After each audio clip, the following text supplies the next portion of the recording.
Supreme court అదనపు solicitor జనరల్గా Hyderabad senior న్యాయవాది ఎస్ ద్వారకానాథ్ నియమితులయ్యారు.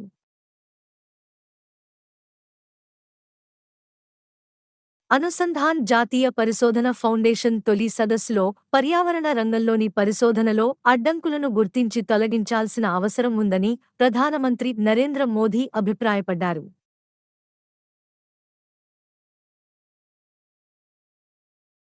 కోఠిలోని తెలంగాణ మహిళా విశ్వవిద్యాలయానికి చాకలి ఐలమ్మ పేరును పెడుతున్నామని సీఎం రేవంత్ రెడ్డి తెలిపారు.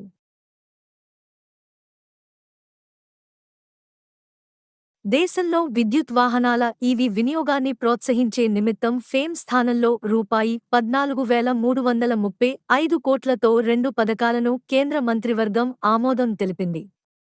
PM electric drive revolution in innovative vehicle enhancement PME drive, PME bus Sewa payment security mechanism PSM పథకాలు.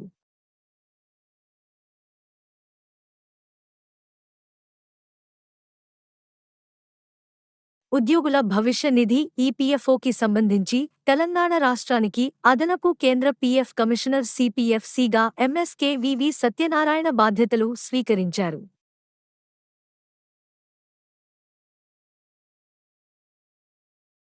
వాహన డీలర్ల సంఘాల సమాఖ్య ఫాడా అధ్యక్షుడిగా సిఎస్ విఘ్నేశ్వర్ నియమితులయ్యారు.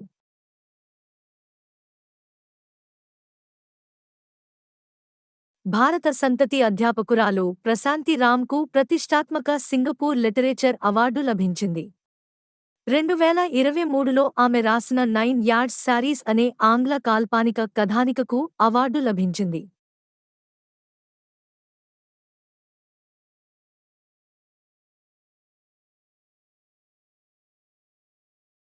సైబర్ నేరాల విశ్లేషణ విధానంలో అద్భుతమైన ప్రతిభ కనబరిచినందుకు తెలంగాణకు కేంద్ర హోం మంత్రిత్వ శాఖ ప్రత్యేక అవార్డు ప్రదానం చేసింది.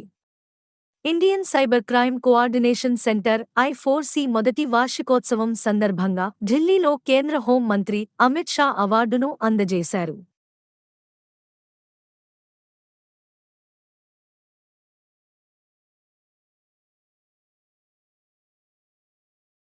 హైదరాబాద్ మెట్రో రైలు 3 కారిడార్లలోని 57 స్టేషన్ల పరిధిలో 2 గంటల 41 నిమిషాల 31 సెకన్లలో ప్రయాణించి ఔత్సాహికుడు, పరిశోధకుడు శశాంక్ మను గిన్నిస్ వరల్డ్ రికార్డులో చోటు సంపాదించారు.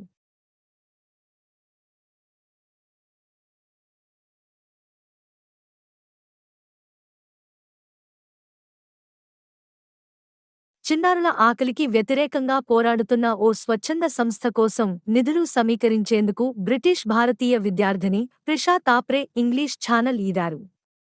ఈ ఘనత సాధించిన అతి చిన్న వయస్కుల్లో ఒకరిగా చరిత్ర సృష్టించారు.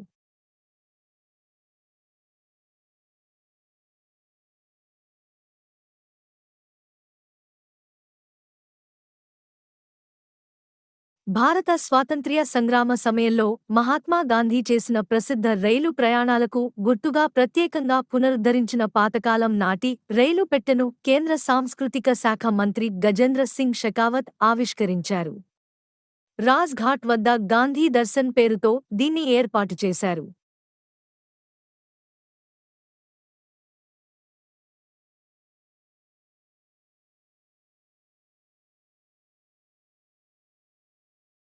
ప్రపంచంలోనే అత్యుత్తమ నివాస అనుకూలమైన దేశంగా స్విట్జర్లాండ్ నిలిచింది. US news and world report విడుదల చేసిన బెస్ట్ కంట్రీస్ ర్యాంకింగ్ 2024లో స్విట్జర్లాండ్ హ్యాట్రిక్తో అగ్రస్థానం దక్కించుకుంది.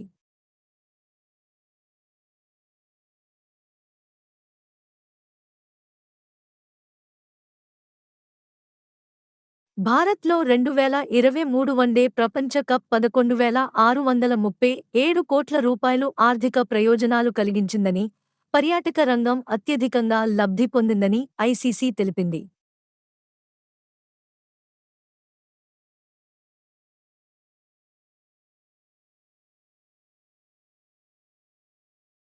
మంగళూరులో జరుగుతోన్న జాతీయ సీనియర్ ఆక్వాటిక్ ఛాంపియన్షిప్లో తెలంగాణకు చెందిన ప్రీతి అగర్వాల్ రజతం గెలుచుకుంది.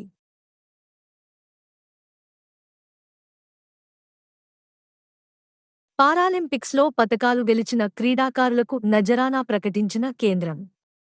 స్వర్ణం గెలిస్తే 75 లక్షలు, రజతం సాధిస్తే 50 లక్షలు, కాంస్యానికి 30 లక్షలు ఇవ్వనున్నట్లు క్రీడల మంత్రి మన్సుఖ్ మాండవీయ ప్రకటించారు.